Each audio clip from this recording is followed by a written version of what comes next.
हरे कृष्णा कृष्णा कृष्णा हरे हरे, हरे राम राम राम हरे हरे।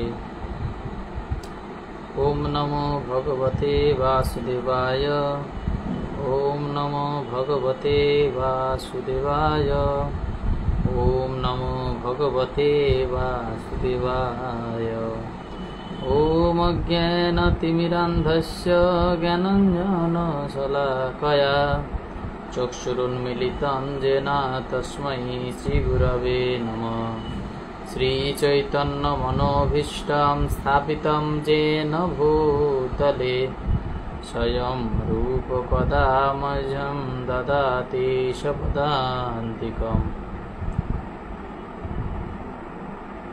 वन्देऽहं श्रीगुरु श्रीयुतपदकमलं, श्रीगुरून् वैष्णवांश्च श्रीरूपं साग्रजातं सहगण रघुनाथान्वितं तं सजीवं साद्वैतं सावधूतं परिजनसहितं कृष्ण चैतन्यदेवं श्रीराधाकृष्णपदान् सहगण ललिता श्रीविशाखान्वितांश्च। नमोऽयं विष्णुपदाय कृष्णपृष्ठाय भूतले श्रीमते भक्तिवेदान्त स्वामिनीति नामिने। नमस्ते सरस्वते देवे गौरवाणी प्रचारिणे, निर्विशेषशून्यवादी पाश्चात्यदेशतारिणे। जय श्री कृष्ण चैतन्य प्रभु नित्यानंद, श्री अद्वैत गदाधर शिवासादि गौर भक्तवृंद। हरे कृष्ण कृष्ण कृष्ण हरे हरे, हरे राम राम राम हरे हरे। हरे कृष्णा। আমরা গত দিনগুলিতে অধ্যয়ন করছিলাম লীলা পুরুষোত্তম শ্রীকৃষ্ণের কথা। তো আমরা লীলা পুরুষোত্তম শ্রীকৃষ্ণ গ্রন্থ ধারাবাহিকভাবে অধ্যয়ন করছি। তো আজকে তার তৃতীয় দিবস। এই তৃতীয় দিবসে সকলকে আন্তরিক শুভেচ্ছা। তো আমরা কালকে ভূমিকা পর্যন্ত অধ্যয়ন করে প্রস্তাবনা শেষ করেছি এবং সেখানে খুব সুন্দরভাবে বর্ণনা করা হয়েছে যে যদি আমরা ভগবানের কথা চিন্তা করি, ভগবানের কথা স্মরণ করি, তাহলে আমাদের চিত্ত নির্মল এবং পবিত্র হয়। তো তিন ধরনের ব্যক্তির পক্ষেই এটা লাভজনক: যিনি এর কীর্তন করেন, যিনি তা শ্রবণ করেন এবং যিনি সেই সম্বন্ধে জিজ্ঞাসা করেন। এবং তিন রকম লোক, স্বর্গ মর্ত্য পাতাল, তিন লোকেই আমাদের ত্রিভুবনকে পবিত্র করে এই ভগবানের কথা, স্বর্গ মর্ত্য এবং পাতাল। তো আমরা প্রথম অধ্যায়ে শ্রবণ করব যে শ্রীকৃষ্ণের অবতরণ। শ্রীকৃষ্ণ কিভাবে এই পৃথিবীতে অবতরণ করেছিলেন। তো বলছে, আসুরিক রাজাদের অবাঞ্ছিত সামরিক শক্তির প্রভাবে এক সময় পৃথিবী ভারাক্রান্ত হয়ে উঠেছিল। সেই সময় সমগ্র পৃথিবী ত্রস্ত হয়ে উঠেছিল এবং তখন মাতা বসুন্ধরা ব্যথিত চিত্রে ব্রহ্মার কাছে তার দুঃখের কথা নিবেদন করতে গিয়েছিলেন। যখন এই পৃথিবী আসরিক শক্তির দ্বারা ভারাক্রান্ত হয়, তখন বসুমাতা বা আমাদের এই ভূদেবী, তিনি সেই প্রাপীদের ভার সহ্য করতে পারেন না। তাই তিনি সেই ভার লাঘব করার জন্য কার কাছে গেছিলেন? না, ব্রহ্মার কাছে তার দুঃখের কথা জানাতে গেছিলেন।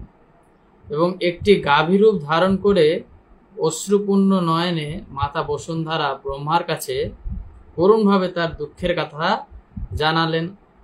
তার কথা শুনে ব্রহ্মা অত্যন্ত ব্যথিত হলেন এবং তিনি অচিরেই পরমেশ্বর ভগবানের আলয় ক্ষীর সমুদ্রের দিকে যাত্রা করলেন এবং দেবাদিদেব মহাদেবের নেতৃত্বে সমস্ত দেবতারা ব্রহ্মার অনুগামী হলেন।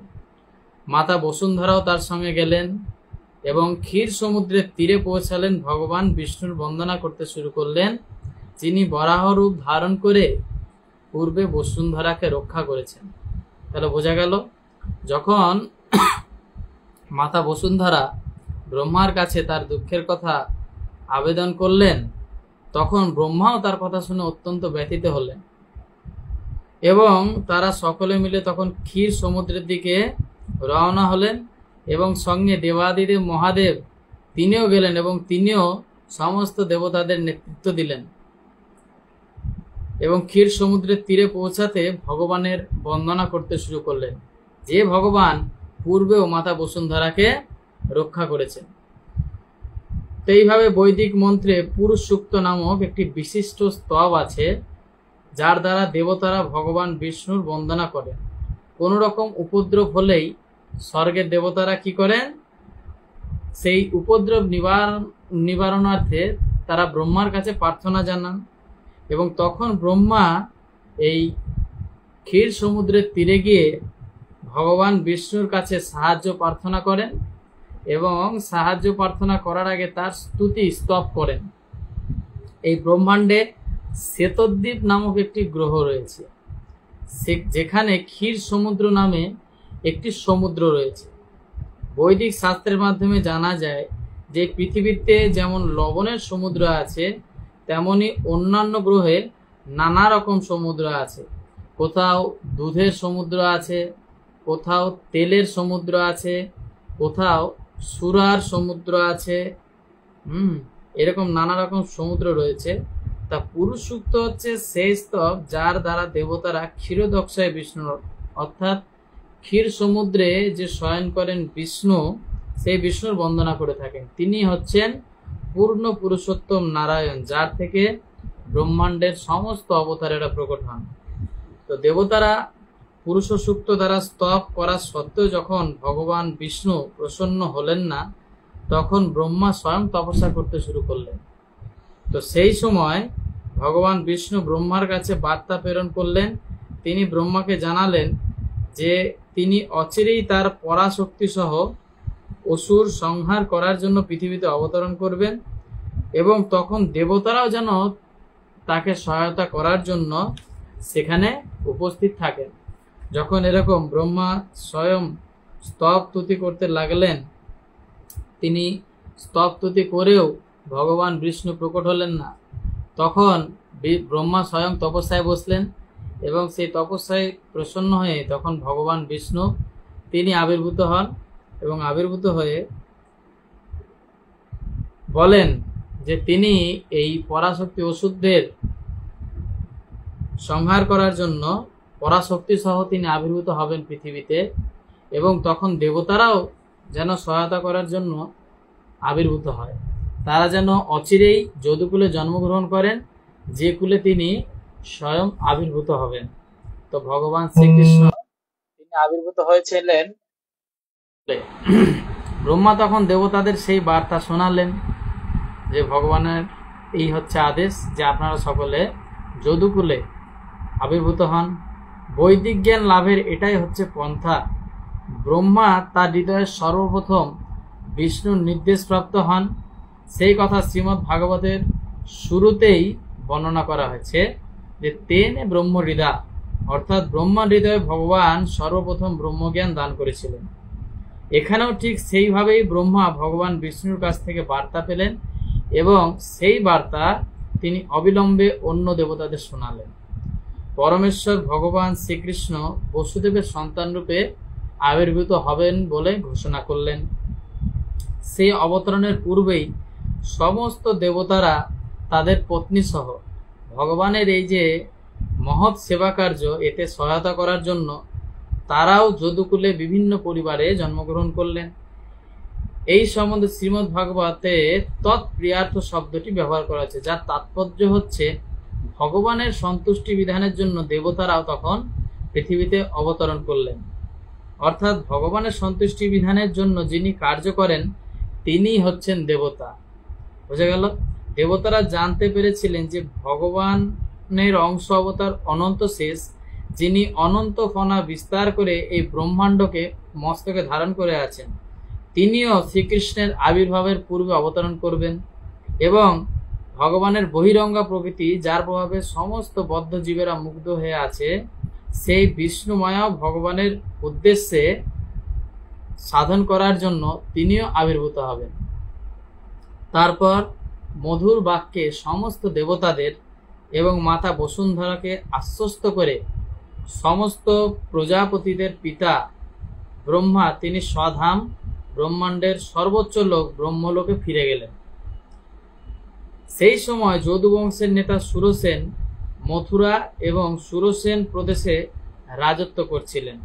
রাজা সুরসেনের রাজত্বের ফলে মথুরা সমস্ত যদুবংশীয় রাজাদের রাজধানীতে পরিণত হয়েছিল।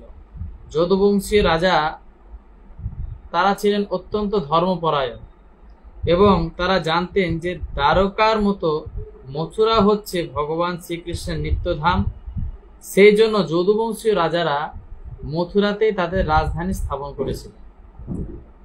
একসময় সুরসেনের পুত্র বসুদেব দেবকের কন্যা দেবকীকে বিবাহ করে তার নববিবাহিতা পত্নীকে নিয়ে রথে চড়ে তার প্রাসাদে ফিরছিলেন। বোঝা যাচ্ছে? একসময় সুরসেনের পুত্র বসুদেব তিনি দেবকের কন্যা দেবকীকে বিবাহ করে রথে করে তার প্রাসাদে ফিরছিলেন। সেই সময় উগ্রসেনের পুত্র কংস তার ভগিনী দেবকীকে প্রসন্ন করার মানুষে বসুদেবের রথের সারথি হয়ে সে রথ চালিয়ে নিয়ে যাচ্ছিল। বোনের বিয়ে, চলো ঠিক আছে, বোনের প্রতি ভালোবাসা দেখানোর জন্য তিনি কি করেছিলেন যে বসুদেবের রথটা আমি চালাবো, এইভাবে তিনি বসুদেবের রথ চালিয়ে নিয়ে যাচ্ছিলেন। তো বৈদিক পদ্ধতিতে কন্যা অনুসারে কন্যার বিবাহের পর তার ভাই তাকে শ্বশুরালয়ে পৌঁছে দিয়ে আসে, যাতে ভগিনী নিঃসঙ্গ বোধ না করে যে আমাকে এরকম বিয়ে দিয়ে দিল, আমার সঙ্গে আর কোনো রকম ইয়ে নাই, যাতে নিঃসঙ্গ বোধ না করে তার বোন, তার জন্য তিনি কি করলেন, শ্বশুরালয়ে পৌঁছে দিয়ে আসতে গেলেন। তো দেবকীর পিতা দেবক তার অতি আদরের কন্যার বিবাহে অতুল ঐশ্বর্য দান করেছিলেন। তিনি সুবর্ণ অলঙ্কারে ভূষিত 400 হাতি, 15,000 সুসজ্জিত অশ্ব এবং 1800 রথ দান করেছিলেন। বোঝা যাচ্ছে? তিনি সুবর্ণ অলঙ্কারে ভূষিত 400 হাতি, 15,000 সুসজ্জিত অশ্ব এবং 1800 রথ দান করেছিলেন। তিনি তার কন্যাকে 200 সুন্দরী দাসীও দান করেছিলেন। ভারতের ক্ষত্রিয় বংশে এখনো এই প্রথা প্রচলিত আছে যে নববিবাহিতা বধূর সঙ্গে তার সখীরাও তার শ্বশুরালয় গমন করত। তাদেরকে দাসী বলা হয়। প্রকৃতপক্ষে তারা হচ্ছেন রাজকন্যার সহচরী। এই প্রথা পুরাকাল থেকে প্রচলিত আছে। 5000 বছর পূর্বে শ্রীকৃষ্ণের অবতরণের আগেও এই প্রথা প্রচলিত ছিল। বসুদেব তার পত্নীর সঙ্গে তার সহচরী 200 সুন্দরী কন্যাও তার সঙ্গে নিয়ে যাচ্ছিলেন। বরবধূ যখন রথে করে যাচ্ছিলেন তখন সেই শুভ লগ্ন ঘোষণা করে নানা রকম বাদ্য বাজছিল। শঙ্খ, বেণু, মৃদঙ্গ, ভেরির শব্দে এক অপূর্ব শব্দ তরঙ্গের সৃষ্টি হচ্ছিল। খুব সুন্দর, সকলে আনন্দ মুখরিত একটা বাজনা টাজনা বাজছে। তো সমস্ত শোভাযাত্রা অত্যন্ত সুন্দরভাবে অগ্রসর হচ্ছিল। আর কংস বরবধূ রথ চালিয়ে নিয়ে তিনি যাচ্ছিলেন। তখন হঠাৎ দৈববাণী হলো, কংস তুমি অতি নির্বোধ, মূর্খতার বশে তুমি তোমার ভগ্নী এবং ভগিনীপতি রথ চালিয়ে নিয়ে যাচ্ছ। তুমি জানো না যে এই ভগিনীর অষ্টম গর্ভের সন্তানই তোমাকে হত্যা করবে, তোমার মৃত্যুর কারণ হবে ভোজবংশীয় রাজা উগ্রসেনের পুত্র ছিল অত্যন্ত আসুরিক মনোভাব, অত্যন্ত আসুরিক শক্তি ভাবাপন্ন। এই আকাশবাণী শোনা মাত্র কংস এক হাতে তার ভগ্নীর চুলের মুঠি ধরে অন্য হাতে অসি কোষমুক্ত করে তাকে হত্যা করতে উদ্যত হলেন। কংসের এই দুর্ব্যবহারে বসুদেব অত্যন্ত আশ্চর্য হলেন এবং তার নির্দয় ও নির্লজ্জ শালককে সান্ত্বনা করার জন্য অত্যন্ত যুক্তিপূর্ণভাবে কথা বলতে লাগলেন যে, হে প্রিয় কংস, তুমি হচ্ছ ভোজ বংশের সবচাইতে যশস্বী রাজা। লোকে তোমাকে সর্বশ্রেষ্ঠ যোদ্ধা বা মহা তেজস্বী যোদ্ধা বলে থাকেন, আর সেই তুমি এত ক্রুদ্ধ হয়ে তোমার সদ্য বিবাহিতা ভগ্নীকে হত্যা করার জন্য এরকম উদ্যত হয়েছ? তুমি কেন এইভাবে মৃত্যু ভয়ে ভীত হচ্ছ? তোমার জন্মের সঙ্গে সঙ্গে তোমার মৃত্যুরও জন্ম হয়েছে, সেই দিন থেকেই তোমার মৃত্যু কবে হবে সেটাও গোনাঘাতি শুরু হয়ে গেছে। তা তোমার বয়স যদি এখন 25 বছর হয়, তার অর্থ হচ্ছে যে ইতিমধ্যেই তোমার 25 বছরের মৃত্যু হয়েছে। বুঝা যাচ্ছে? আমাদের বয়স বাড়ে না, আমাদের বয়স হচ্ছে কমে। আমরা যদি 100 বছর আয়ু নিয়ে থাকি, যদি আমাদের এখন 25 বছর বয়স হয়, তাহলে আমাদের 25 বছর মরে গেল, আমাদের আর 75 বছর আছে। তা আমরা বলি বয়স বাড়ছে, কিন্তু না, আমাদের আয়ুষ্কাল দিন দিন কমছে। বুঝা গেল? তা এইভাবে বসুদেব তার ভগ্নিপতিকে বিভিন্ন রকম যুক্তিসঙ্গতভাবে বোঝাতে থাকেন। তা প্রতি মুহূর্তে প্রতি ক্ষণে তোমার মৃত্যু হচ্ছে, তাহলে তুমি মৃত্যুতে এত ভয় করছো কেন? মৃত্যু তো অবশ্যম্ভাবী। তোমার মৃত্যু আজ না হয় 100 বছর পরে হবেই, কিন্তু মৃত্যুর হাত থেকে তুমি কোনোদিনও নিস্তার পাবে না। তাহলে মৃত্যুকে এত ভয় পাচ্ছ কেন? প্রকৃতপক্ষে মৃত্যুর অর্থ হচ্ছে বর্তমান শরীরের বিনাশ। মৃত্যুর অর্থ হচ্ছে বর্তমান শরীরের বিনাশ। যেই মুহূর্তে শরীরের কার্যকলাপ বন্ধ হয়ে যায় এবং তা প্রকৃতির 5টি উপাদানের সঙ্গে মিশে যায়, জীবাত্মা তখন অন্য শরীরে চলে যায়। এই অন্য শরীর ধারণ কর্ম অনুসারে হয়ে থাকে। পায়ে চলার সময় যেমন তার একটি পা সুদৃঢ়ভাবে মাটির উপর প্রতিষ্ঠিত হলে অন্য পা উঠিয়ে পদক্ষেপ করে, তেমনি ক্রমশ দেহের পরিবর্তন হয় এবং আত্মা দেহান্তরিত হয়। দেখো কিভাবে সাবধানতার সঙ্গে শুঁয়োপোকা এক শাখা থেকে অন্য শাখায় যায়। ঠিক যেমন জীবাত্মা উচ্চ অধিকারীদের নির্ণয় অনুসারে তার দেহ পরিবর্তন করে। জীবাত্মা যতক্ষণ এই জড়জাগতিক শরীরে আবদ্ধ থাকে, তাকে একের পর এক জড়জাগতিক শরীর গ্রহণ করতে হয়। প্রকৃতির সিদ্ধান্ত অনুসারে প্রত্যেক জীবাত্মা এই জন্মের কর্ম অনুসারে তার পরবর্তী জন্মগ্রহণ করে। এই শরীর প্রকৃতপক্ষে স্বপ্নবৎ সৃষ্ট অনেক শরীরের একটি শরীর।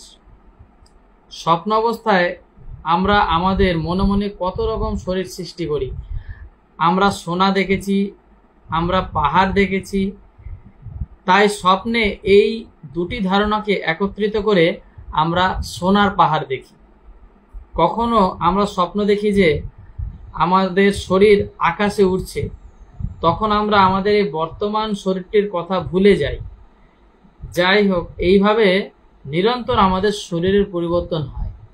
তো তুমি যখন একটা শরীর প্রাপ্ত হও, তখন তুমি তোমার পূর্ববর্তী শরীরের কথা ভুলে যাও। স্বপ্নে আমরা কত নতুন নতুন শরীরের সঙ্গে সম্বন্ধ স্থাপন করি, কিন্তু জেগে উঠলেই তখন আর সেই সমস্ত শরীরের কথা মনে থাকে না। প্রকৃতপক্ষে এই সমস্ত জড়জাগতিক শরীর আমাদেরই মানসিক ক্রিয়ার সৃষ্টি, কিন্তু বর্তমানে আমাদের পূর্ববর্তী শরীরের কথা আমরা স্মরণ রাখতে পারি না। মন স্বাভাবিকভাবেই চঞ্চল। কখনো সে কোনো কিছু গ্রহণ করে, আবার তারপরেই সে সেটা ত্যাগ করে। গ্রহণ এবং ত্যাগ, সংকল্প এবং বিকল্প করাই হচ্ছে মনের স্বভাব। ইন্দ্রিয়ের 5টি বিষয়, রূপ, রস, গন্ধ, শব্দ এবং স্পর্শ। বুঝে গেল? ইন্দ্রিয়ের এই 5টা হচ্ছে বিষয়, রূপ, রস, গন্ধ, শব্দ, স্পর্শ। এদের সংস্পর্শে মন নিরন্তর সংকল্প এবং বিকল্পের মাধ্যমে আবদ্ধ হয়ে থাকে। চিন্তার মাধ্যমে মন ইন্দ্রিয়ের বিষয়ের সংস্পর্শে আসে এবং কোনো বিশেষ ধরনের শরীর প্রাপ্ত হওয়ার ইচ্ছা করে এবং সেই ইচ্ছা অনুসারে সে তার শরীর প্রাপ্ত হয়। অতএব এই শরীর প্রকৃতির নিয়মের দান। তার শরীর অনুসারে জীবাত্মা সুখ দুঃখ ভোগ করবার জন্য এই সংসারে জন্মগ্রহণ করে।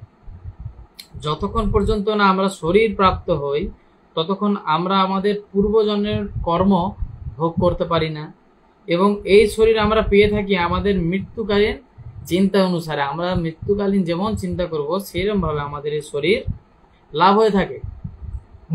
সূর্য, চন্দ্র, নক্ষত্র যেমন জল, ঘি বা তেলের পাত্রে বিভিন্নভাবে প্রতিবিম্বিত হয় এবং পাত্রের অবস্থা অনুসারে প্রতিবিম্ব দেখা যায়, এও ঠিক তেমন। জলে চাঁদের প্রতিবিম্ব দেখা যায়, আর জল যখন নড়ে তখন কি মনে হয় যেন চাঁদও নড়ছে, কিন্তু প্রকৃতপক্ষে চাঁদ নড়ছে না।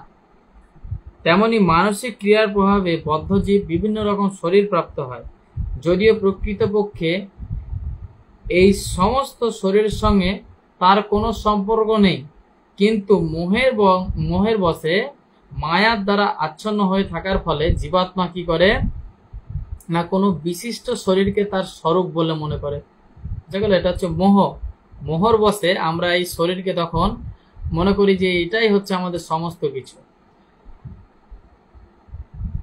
সেটাই হচ্ছে দেহের বন্ধনে আবদ্ধ জীবন। কোনো জীব যখন মনুষ্য শরীর প্রাপ্ত হয় তখন সে মনে করে সে মানব সমাজের অন্তর্ভুক্ত অথবা কোনো বিশেষ দেশের বা কোনো বিশেষ স্থানের সে হচ্ছে অধিবাসী।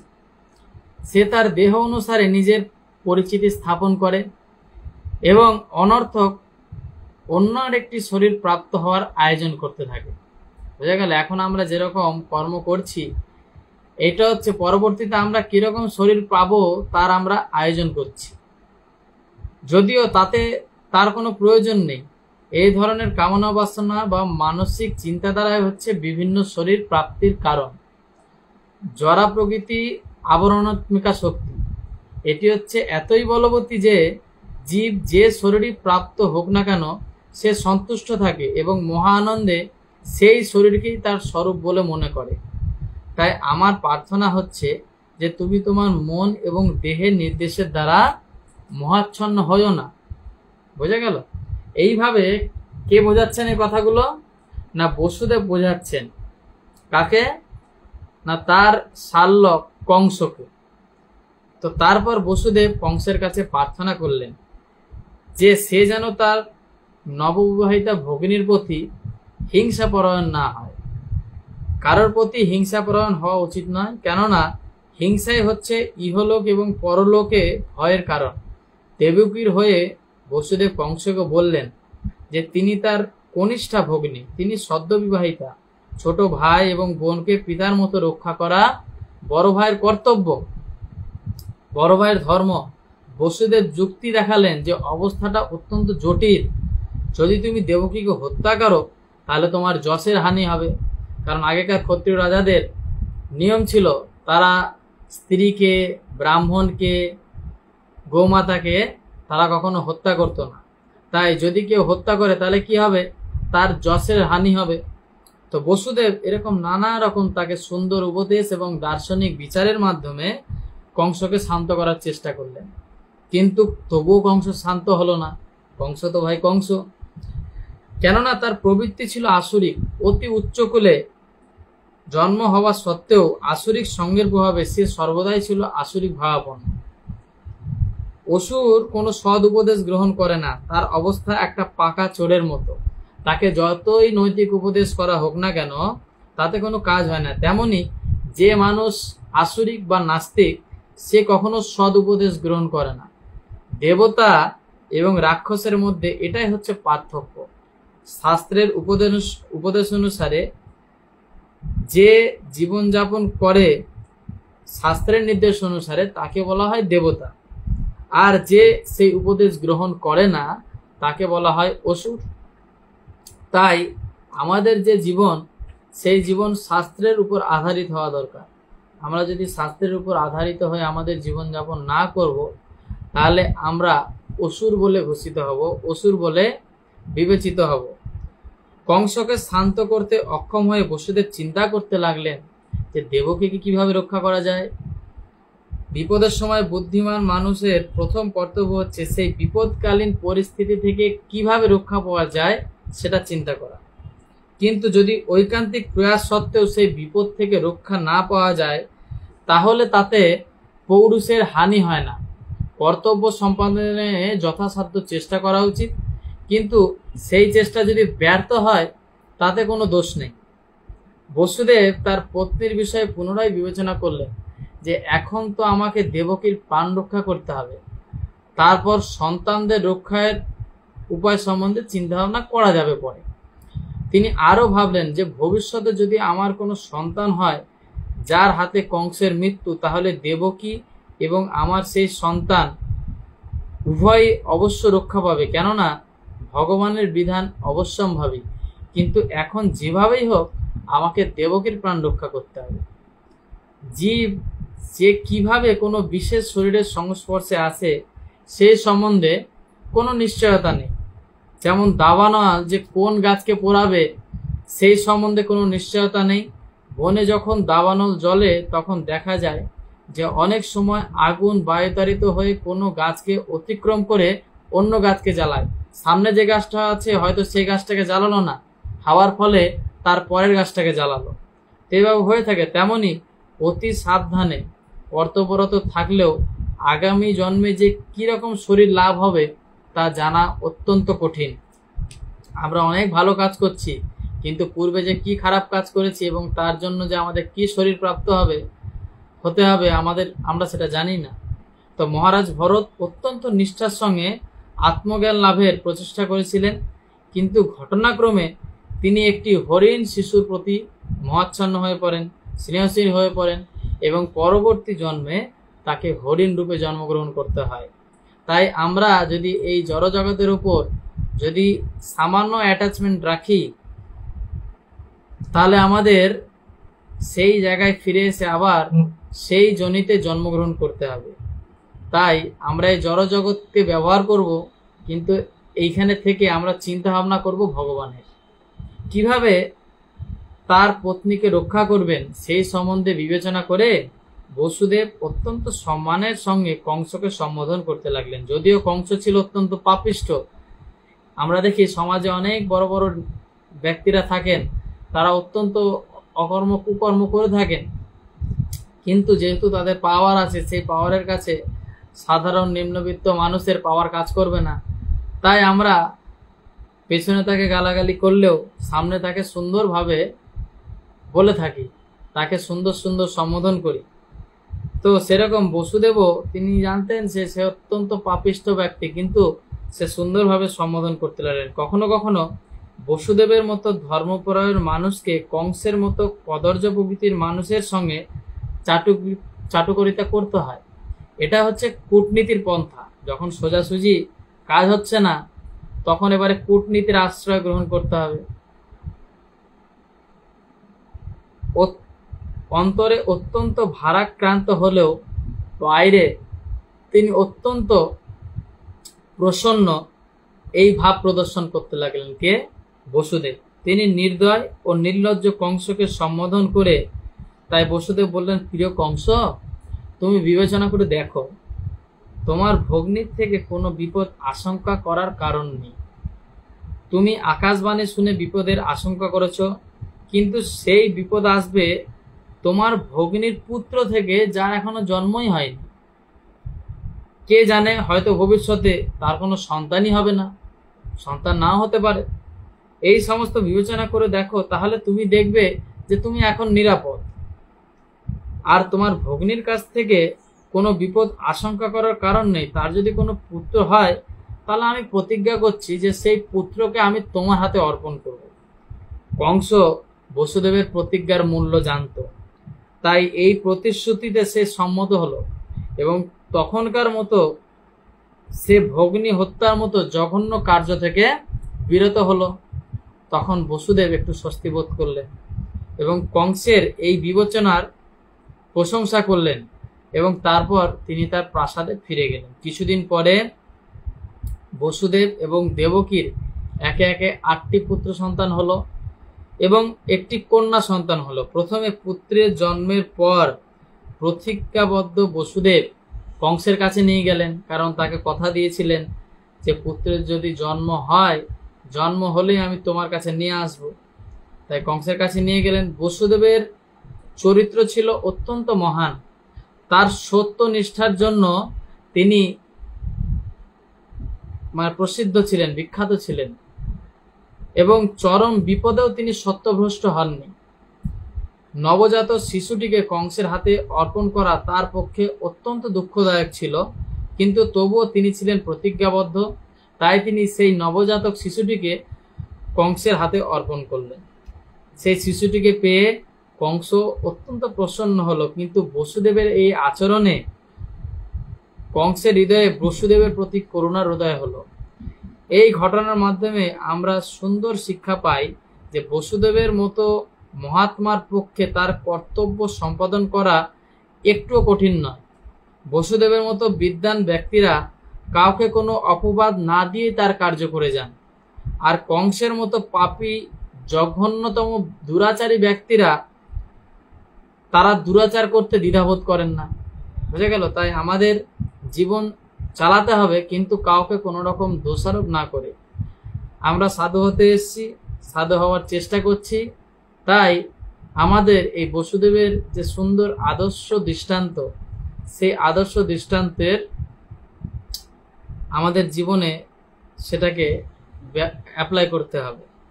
তাই বলা হয় যে সাধু সব রকম বিপদই সহ্য করেন, আর কংসের মতো জঘন্য প্রকৃতির মানুষ যে কোনো পাপ করতে পারেন, কিন্তু ভগবানের ভক্ত ভগবানের সন্তুষ্টি বিধানের জন্য সমস্ত কিছু উৎসর্গ করতে পারেন।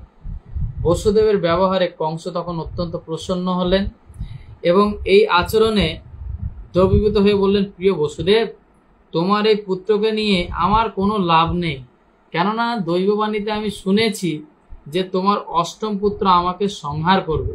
সুতরাং এই অনর্থক কেন আমি তোমার এই পুত্রটিকে নিষ্ঠুর আচরণ করব? তুমি একে নিয়ে যেতে পারো। বসুদেব যখন তার সন্তানকে নিয়ে বাড়ি ফিরলেন, কংসের আচরণে যদিও তার হৃদয় অত্যন্ত উৎফুল্ল হয়েছিল, কিন্তু তবুও তিনি তাকে বিশ্বাস করতে পারছিলেন না। কেন? কংসের চরিত্রটাই ছিল এরকম, সে কোনো বিশ্বাসী ব্যক্তি ছিল না। কেননা তিনি জানতেন যে কংসের চরিত্র হচ্ছে সম্পূর্ণ অসঙ্গত। তিনি আরো জানতে পেরেছিলেন যে নাস্তিকেরা তাদের প্রতিজ্ঞা পালন করে না। যে ব্যক্তি ইন্দ্রিয় সংযম করতে পারে না, সে তার কথার দামও রাখতে পারে না। চাণক্য পণ্ডিত বলছেন যে স্ত্রী বা কূটনীতিবিদদের কখনো বিশ্বাস করতে নেই। যারা সর্বদা ইন্দ্রিয় সুখে আসক্ত, তারা কখনোই সত্যনিষ্ঠ হতে পারে না, তাই তাদের কখনো বিশ্বাস করতে নেই। সেই সময় নারদ মুনি তিনি কংসের কাছে এলেন। নারদ মুনি তিনি হচ্ছেন এমন একজন ব্যক্তিত্ব, তিনি দেবতাদেরও বন্ধু, অসুরেরও বন্ধু। তিনি জানতেন যে কংস দয়া পরবশ হয়ে বসুদেবের প্রথম সন্তানটিকে মারেননি, হত্যা করেননি, বসুদেবের কাছে ফিরিয়ে দিয়েছে। ভগবান শ্রীকৃষ্ণ যাতে যত তাড়াতাড়ি সম্ভব অবতরণ করেন, সেই আয়োজন করার জন্য নারদ অত্যন্ত উৎকণ্ঠিত ছিলেন। তাই তিনি কংসকে বললেন যে নন্দ মহারাজ সহ বৃন্দাবনের সমস্ত গোপকুমার এবং গোপকুমারীরা ও বসুদেব এবং তার পিতা সুরসেন সহ সমস্ত যদুবংশীয় এবং বৃষ্ণিবংশীয় মহাত্মারা ভগবানের অবতরণের অপেক্ষা করছে। নারদ কংসকে সতর্ক করে দিলেন যে সমস্ত পরিবারের যে সমস্ত বন্ধু শুভাকাঙ্ক্ষী এবং দেবতাদের থেকে সাবধান থাকতে। বুঝতে পারছেন? সে কংসর যে ভালো বন্ধু, সেটা গিয়ে কংসকে বলছেন যে দেখো, সবাই চাইছে যাতে ভগবান তাড়াতাড়ি আবির্ভূত হন, তা তুমি সাবধান থাকবে। তোমার পরিবারে যে সমস্ত বন্ধু বান্ধব আছে, আত্মীয় স্বজন আছে, তোমার যারা হিতাকাঙ্ক্ষী আছে, এই দেবতারা যারা তোমাকে সাহায্য করতে চাইছে, এদের সবার থেকে সাবধান থাকবে। এরা কিন্তু তোমার কেউ বন্ধু নয়। তো দানবেরা সর্বদাই দেবতাদের ভয়ে থাকে এবং কংস এবং তার বন্ধু ও পরামর্শদাতারা সকলেই ছিলেন আসুরিক। তো সে বুঝতে পারল যে দেবতারা যেহেতু আবির্ভূত হয়েছেন, ভগবান বিষ্ণু নিশ্চয়ই অচিরে আবির্ভূত হবেন। তাই তৎক্ষণাৎ সে ভগ্নিপতি বসুদেব এবং দেবকীকে বন্দী করলো কোথায়? কারাগারে, এবং নবজাত সন্তানটিকে হত্যা করলো। কারাগারে শৃঙ্খলবদ্ধ অবস্থায় বসুদেব এবং দেবকী প্রতি বছর একটি করে পুত্রের জন্ম দিতে লাগলো। আর কংস তাদের বিষ্ণুর অবতার বলে মনে করে একে একে তাদেরকে হত্যা করতে লাগলো। দেবকীর গর্ভে অষ্টম সন্তানের প্রতি কংস বিশেষভাবে ভীত ছিল, কিন্তু নারদ মুনির আগমনের পর সে বিবেচনা করলো যে কোনো সন্তানই কৃষ্ণ হতে পারে, তাই দেবকী এবং বসুদেবের সবকটি সন্তানকে হত্যা করাই শ্রেয় বলে সে মনে করলো। কংসের এই আচরণ বুঝতে পারা খুব কঠিন নয়। পৃথিবীর ইতিহাসে বহু রাজপরিবারে অনেক দৃষ্টান্ত আছে যে তারা নিজেদের স্বার্থসিদ্ধির জন্য পিতা, ভাই, বন্ধু বা পরিবারের সবাইকেই তারা হত্যা করেছে। এতে আশ্চর্য হওয়ার কিছু নেই, কেননা তারা তাদের অভীষ্ট সিদ্ধি করার জন্য অসুরেরা যাকে ইচ্ছা হত্যা করতে পারে। নারদ কংসকে তার পূর্বজন্মের বৃত্তান্ত শুনিয়েছিলেন। তার কাছে কংস জানতে পেরেছিল যে পূর্বজন্মে যে কালনেমি নামক এক রাক্ষস এবং বিষ্ণু তাকে সংহার করেছিলেন, এই জন্মে ভোজ বংশে জন্মগ্রহণ করে সে যদুবংশের পরম শত্রু হবে বলে ঠিক করেছিল, কেননা কৃষ্ণ যদুবংশে আবির্ভূত হচ্ছিলেন। কংস অত্যন্ত সন্তুষ্ট ছিল, কেননা পূর্বজন্মের মতো এবারও কৃষ্ণ তাকে সংহার করবেন। কংস জানতো, সে নারদ মুনির কাছে শুনেছিল যে পূর্বজন্মে সে কালনেমি নামে এক রাক্ষস ছিল এবং বিষ্ণু তাকে সংহার করেছিলেন। তাই তিনি চিন্তা করেছিলেন যে আমি বিষ্ণুর বরদান নেব। তাই এর পরবর্তী যুগে যখন সেই বিষ্ণু কৃষ্ণরূপে যদুবংশে আবির্ভূত হবেন, তখন আমি কি করব না, তাকে হত্যা করার জন্য আমিও সেই যদুবংশের একজন সদস্য জন্মগ্রহণ করব এবং সেই বিষ্ণুকে হত্যা করব। সে প্রথমে তার পিতা উগ্রসেনকে বন্দী করলো, কেননা ভোজ এবং অন্ধক বংশের তিনি ছিলেন মুখ্য অধিপতি। তারপর সে বসুদেবের পিতা সুরসেনের রাজ্য অধিকার করলো। তারপর সে নিজেকে এই সমস্ত রাজ্যের রাজা বলে ঘোষণা করলো যে আজ থেকে আমি এই সমস্ত রাজ্যের রাজা। বোঝা গেল? এইভাবে কংস তিনি তার সাম্রাজ্য বিস্তার করে ফেললেন এবং তিনি যুবরাজ থেকে এখন মহারাজ হয়ে উঠলেন। তিনি তার পিতা উগ্রসেনের রাজ্য মথুরা দখল করলেন। এই মথুরা ছিল সমস্ত রাজাদের রাজধানী, তাই তিনি মথুরা দখল করলেন। এবং বসুদেবের পিতা ছিলেন সুরসেন, তো এই সুরসেনেরও রাজ্য তিনি দখল করলেন। এর পরবর্তীতে দ্বিতীয় অধ্যায় চালু হবে এবং সে দ্বিতীয় অধ্যায়ে বর্ণনা করা হবে যে এই গর্ভস্থ দেবতাদের প্রতি, গর্ভস্থ ভগবানের প্রতি দেবতারা কিভাবে প্রার্থনা করেছিলেন। তাই আজকে এই পর্যন্তই সমাপ্ত, এবং আগামী দিনে আমরা শুনব যে কিভাবে দেবতাদের প্রার্থনায় ভগবান তৃপ্ত হয়েছিলেন, প্রসন্ন হয়েছিলেন। সুন্দর, খুব সুন্দর ভগবানের এই লীলা মহিমা। আমরা যত শুনব তত আমরা আনন্দিত হব। হরে কৃষ্ণ কৃষ্ণ কৃষ্ণ হরে হরে, হরে রাম রাম রাম হরে হরে। জয় কৃষ্ণচন্দ্র ভগবান কি জয়, জয় শিল প্রভুপাদ কি জয়, নিতাই গৌর প্রেমানন্দে হরি হরি বল।